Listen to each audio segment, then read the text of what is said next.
শেখ হাসিনা সরকারের পতনের পর বাংলাদেশে হামলার শিকার হচ্ছেন হিন্দুরা।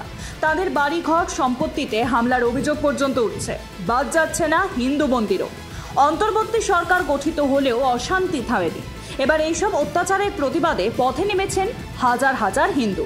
উদ্বেগ প্রকাশ করে হিন্দু সহ অন্য সংখ্যালঘুদের সুরক্ষা নিশ্চিত কমিটি করেছে ভারত।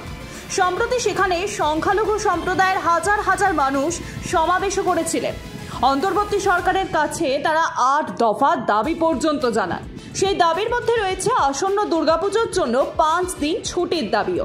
এই পরিস্থিতিতে অন্তর্বর্তী সরকারের স্বরাষ্ট্র উপদেষ্টা অবসরপ্রাপ্ত brigadier general M Sakhawat Hossain তিনি জানিয়েছেন, বাংলাদেশে হিন্দু ধর্মাবলম্বীদের সবচেয়ে বড় উৎসব দুর্গাপুজোয় ৩ দিনের ছুটির সুপারিশ করা হবে। বাংলাদেশে দুর্গাপুজোয় ১ দিনের ছুটি থাকে। রাজনৈতিক বিশ্লেষকদের মতে অন্তর্বর্তী সরকার গঠন হওয়ার পরও হিংসার শিকার হচ্ছেন হিন্দুরা।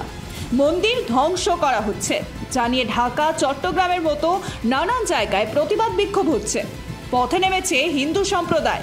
হিন্দু সহ অন্যান্য সংখ্যালঘুদের নিরাপত্তা সুনিশ্চিত করার আহ্বান জানিয়েছেন পড়ুয়ারাও।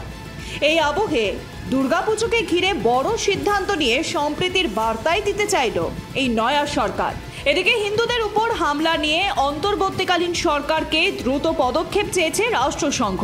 উদ্বেগ প্রকাশ করেছে ভারত, আমেরিকা এবং কানাডার মতো দেশ। ব্যুরো রিপোর্ট, রেতম বাংলা।